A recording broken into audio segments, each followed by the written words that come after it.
So as we get going, I just really want to thank Simon and the Portland Democratic City Committee for putting this event together, for all of you online for joining us, and for our candidates for being here tonight.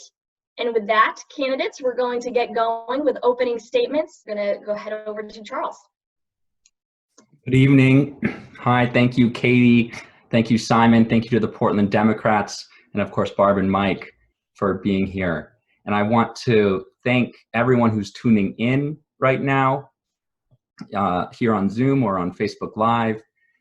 Thank you for caring about this election. Thank you for thinking about who you're going to vote for, your next state representative. Democracy is in our hands, and so is our future. And we're all in this fight for our future together. So thank you for being here. And I encourage you to go visit charlesforportland.com to learn more about why I'm running for a state representative and what it means to fight for our future to me. One of the reasons that I'm running goes back to October 2018, which is there was this one weekend I was at my best friend's wedding, and it was the first time that I was there at a wedding in a public event with my +1, my boyfriend, stepping into my future as an openly bisexual person. And that weekend meant a lot to me because it was a beautiful time, and it was good for me personally, and it was nice to feel what it's like to dance without fear. But it also was a significant weekend because of other things that were happening in this world. That morning was when Justice Kavanaugh was confirmed to the Supreme Court, putting all of our rights in jeopardy. That Monday was when the IPCC report on climate change came out, throwing our future into question and saying we really need to prevent the kind of warming that would get us above 1.5 degrees Celsius. So that weekend really put in perspective to me that we are the ones who have to fight for our future. Our future is not guaranteed. We're the ones who have to step up and fight for it. And that's why I'm here, and thank you for being here with us. Thank you, Charles. Thank you. Thanks to all of you for sharing those statements. We have a slate of tough but really important questions to ask all of you tonight, so I'm gonna not waste any time and jump right in. So, Charles, if you are elected, there are going to be a lot of urgent issues that will demand your attention every day, from state of the economy to racial justice, climate change. But as a first-term legislator, you will have limited time and political capital to really address all of them. What will be your top issue to prioritize, and do you have any specific ideas for legislation that you would intend to submit on that topic? You know, thank you for that question, Katie. Here in Portland, the threats of climate change, unaffordable housing, growing inequality are already at our doorstep. And those are really the issues, among others, that I will really want to spend my time on in the long run and in Augusta. I think that climate change is the biggest issue of our generation. And the young people are ahead of us wondering why it's taking so long for the adults to act. And I stand with those young people who are calling for change and calling for a better future for all of us. And I want to be an advocate for them and for our future up in Augusta. I think when it comes to legislation regarding climate change, we need to look at how we're generating energy, how we are transporting it and using it. We need to look at transportation in our greater Portland area, as well as the whole entire state. How can we really rethink how we move and get to work, or get to the grocery store, or get to the different places we need to get to? Because transportation, energy are the two biggest users of carbon in the state. So those are the places where we really need to focus and really need to have big vision and big imagination for what we can do better. Well, we have a climate change question a little later on tonight, so you'll have a leg up when we get to that. So what actions do you support to ensure racial justice in Maine? And specifically, do you support the Black Lives Matter demand to move jail, prison, and police funds to schools, jobs, and social services? Charles, over to you. At one of the marches last week, they asked all of us who were marching there, about 1,000, to lie down on the ground for 8 minutes with our hands behind our backs and to repeat over and over again the last words of George Floyd, which was, "I can't breathe, I can't breathe." And it was a really powerful moment for me to lay on the ground, think about my own privilege that I've never had to endure the trauma of interacting with the police in that way, and to be thinking about the main thing, which is that George Floyd should still be alive. And the organizers of the march and the Black Lives Matter movement have made it clear that it's more than just about George Floyd. It's about this long history of racism in our country going back from the beginning, and resistance to that racism going back to the very beginning. And so when you look at the history, and historians who look at the history of policing, they do tell us that the history of police is more about control than it is about public safety, in terms of how it was formed, in terms of the ways it developed. And so I do take the demands of the Black Lives Matter seriously, and agree that we need to move away from racist policing in terms of its history and in terms of its present legacy. So I do want us to rethink public safety, not to be about control, but to actually be about public safety. And what the things that get us that are schools, our jobs, our education. And I have been in Long Creek, and I support closing Long Creek because that's what the people who have experienced it are asking to happen. So those who have experienced the injustice, we should be listening to them as we go forward. Our next question tonight comes from one of our district residents, Gwyn Williams. Gwyn asks, Portland is in the throes of a long-lasting and severe housing affordability crisis. What plans do you have to address this issue? Charles? It's so important for everyone to have a safe home from which to conduct their lives, from which to learn and grow, go to work, get an education. When I was in 3rd grade, my family had a brief family emergency, which meant we needed to move suddenly, and we ended up in our cousin's unfinished basement for one summer. And I remember, that dark, scary basement as a 7-year-old, and it was a lot to take in.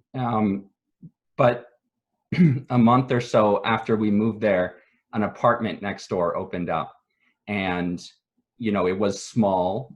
I think my mom slept on the couch in the living room, and I shared a room with my 3 brothers, but it was what we needed. It was a home, and it was a place where we could grow and make sense of this world. And I think back to that moment as one of the turning points, in my life and in my own success from there, because I had that place to live.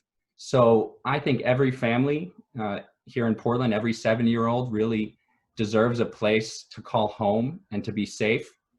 And fast forward, 23 years till now, I'm in the same boat as Michael and a bunch of other young people looking for affordable apartments here in the city. And so what we need to do is first recognize that it's a regional issue.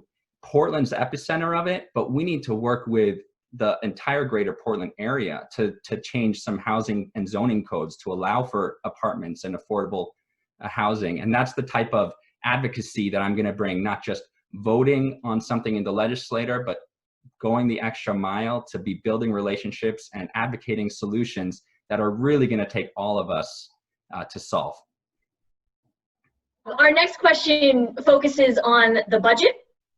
So of course, Maine is going to be facing a budget gap. We're expecting that could be as large as $1 billion, or about 20 to 25% of our general fund. Maine's constitution also requires that we have to pass a balanced budget. We can't do what the federal government does. So what are some of your ideas to deal with this funding gap? And we're going to go first to Charles. Thanks, Katie.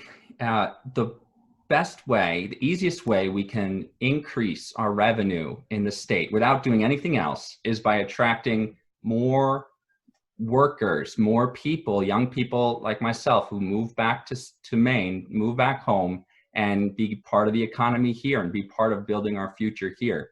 So when we increase our tax base, that increases the revenue, and that's the single easiest way that we can be plugging that budget hole and giving ourselves new opportunities. And that's, you know, part of why I'm running, and definitely part of why I wanna be an advocate for other people in my generation to come be part of the future here in Maine and here in Portland. Another thing we can do is connecting the budget to the city level is give the city more opportunities to collect its budget. Right now, Portland is not able to collect a sales tax that goes to Maine, the state. And I would like to pass the local option sales tax that would give Portland the ability to, if it so chooses, collect a sales tax and be able to do more with its budget. And that's another way of being an advocate for the city. This is something that has been proposed and almost passed, but it didn't pass. And I'm gonna go and meet with every single legislator who said no and talk about it and find our common ground and find a way to get to yes. I've also proposed a affordable housing budget that comes from a local option tax on the housing industry, on the short-term housing industry and the hotel industry. So Portland is a great place to visit, but it's a better place to live, and we need to make sure that our priorities are around people living here and making this their home. We're actually going to have one of our district residents, Will Hayward, go live to ask this question himself. Hi, can everyone hear me? We can. Great. Hi there. My name is Will Hayward. I'm a voter in HD 38 on Carlton Street. And I wanted to ask all of you today about money in politics. I think most people recognize that big money in politics is a problem. And I want to thank all of you for helping keep big money out of your campaigns by running as clean elections candidate.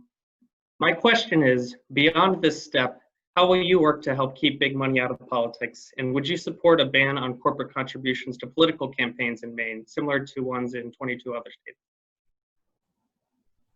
Thank you, Charles.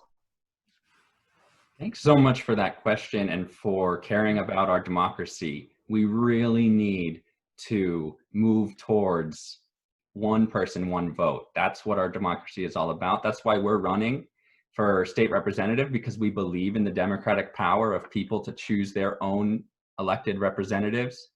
So thank you for your concern, and thank you for all the activists and advocates who are making sure that our democracy is staying true to one person, one vote, and making sure that everyone is able to exercise that right to vote. I certainly support the bans on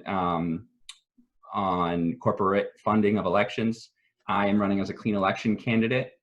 I am very thankful to people of Portland. My campaign is 100% funded from people who live in Portland, because, and that's something that the Clean Elections program allowed me to do. It allows me to be a closer representative of the people here by making sure that all of my campaign is funded by people here in Portland. And it's also a great way to make sure that we have opportunity for everyone to be throwing their hat into the ring and stepping up to be representative. Money should not be a barrier to people for running to be a state representative. And it's a really important way to make sure we have that opportunity. That said, there are some other things we need to do to protect our democracy as well. I very much look forward to the new redistricting that's going to happen in the next year or so. After the census reallocation, we need to make sure that those districts are drawn fair. I've been an advocate for expanding voting during this coronavirus time, and I really think that there's more we can do to make sure people are able to vote at a distance safely and in person for those who need to make sure they know their options and to make sure that everyone is able to cast their vote. And here is my promised climate change question. Do you think that Maine is doing all it can be to reduce our carbon footprint and to prepare for a just and equitable transition to a green economy? And if not, what additional measures do you think we could be doing? Charles? You know, the IPCC report that came out in 2018 saying that we need to stay to 1.5 degrees of average warming or face the really harsh consequences was a wake-up call to all of us. And I do support being carbon neutral by 2030 to be in line with keeping our warming below 1.5 degrees Celsius. I've been a member of 350 Maine, and I've been a member of the Portland Climate Action Team.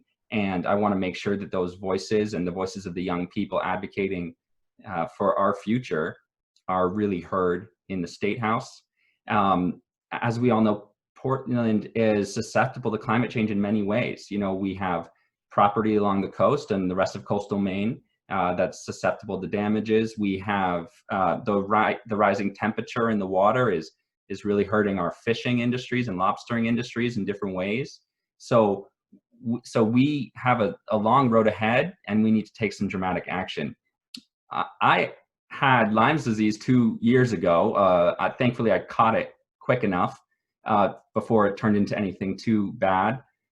But Lyme's disease is something that is becoming increasingly common here in Maine as the climate becomes more hospitable to the ticks. And so when we think about climate change, we also need to think about our health of our families and of all of us. And the other thing I'll say is that, thank you for asking the question about a just transition to our future, because just like coronavirus as a crisis doesn't hit all of us equally, we know that Black Mainers are having 10 times the rates as the rest of us. Climate change doesn't affect us equally. There's going to be some people who are able to adapt, and there's going to be some people that are left to suffer. And we need to make sure that we're all fighting for a future for all of us. We're going to take another question from one of our House District residents. This one comes from Matt Bernstein. It is a two-part question, and we're going to start the answering with Charles this time. So first, Matt asks, would you support bills to reshape school discipline that includes prohibiting out-of-school suspensions and withholding recess, along with requiring that districts provide a list of free or low-cost legal services with notices of expulsion? I'm going to say that one more time, it was a little bit long. So would you support bills that reshape school discipline that includes prohibiting out-of-school suspensions and withholding recess, and requiring that districts provide a list of free or low-cost legal services with notices of expulsion? And the second question is, would you support actions to close Long Creek? Thank you, Matt, for those questions and for caring about our future here in Portland and in the state. Education is a right for all of us here. It's so important for our future, and it's important that we offer the right of a good public education like I got in Freeport High to everyone here in Portland and across the state. And so I certainly support funding public schools at the full level that the full 55% level that the state is supposed to be funding them at.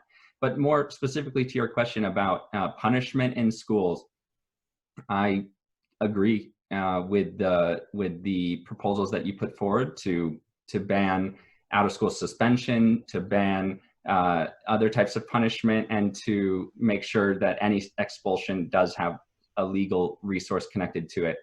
We really can't deny the right to an education to students. And people have talked about the idea of the school to prison pipeline.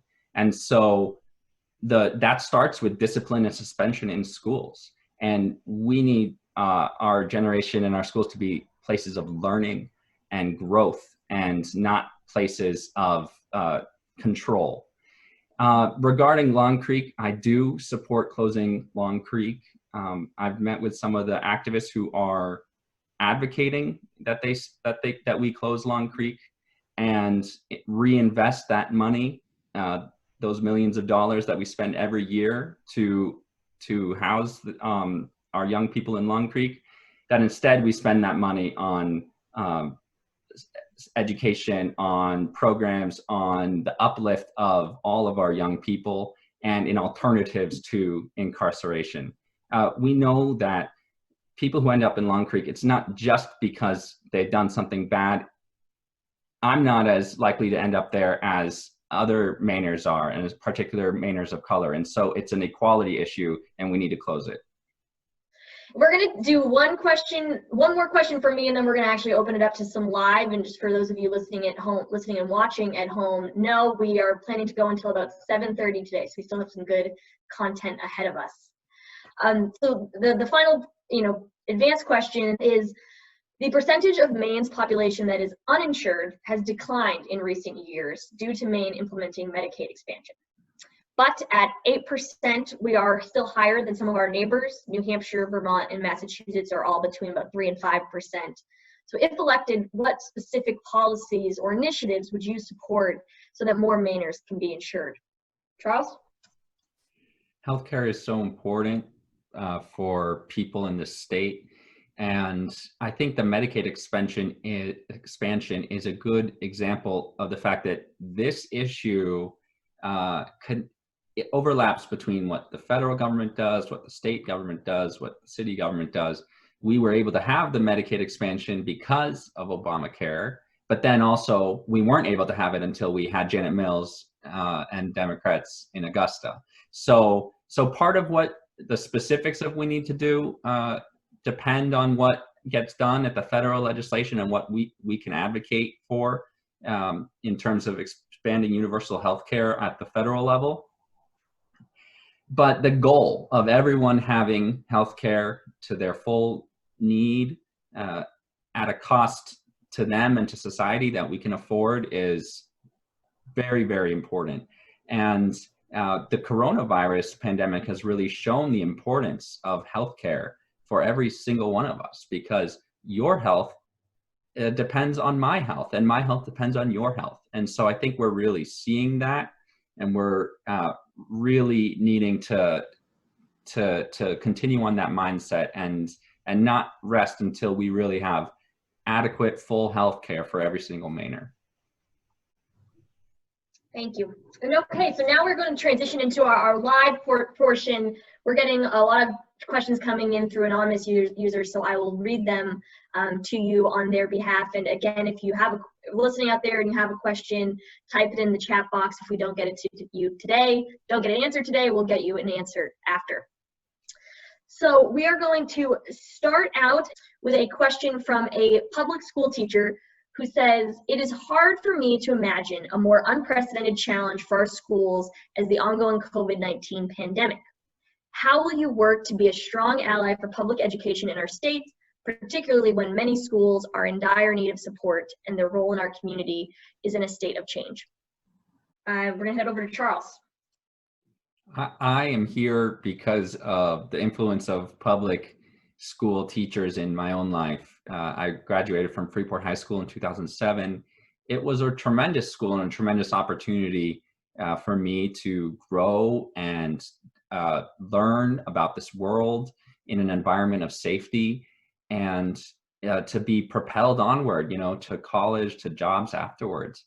So I really thank the public school teachers of this state, and I really aspire to making sure that we are funding our education at the full level that it's supposed to fund. Here in Portland, we were supposed to be redesigning a number of the schools, and then they came back and said that the projects needed to be rethought because the budget wasn't coming in to the level that the first expectations needed to be.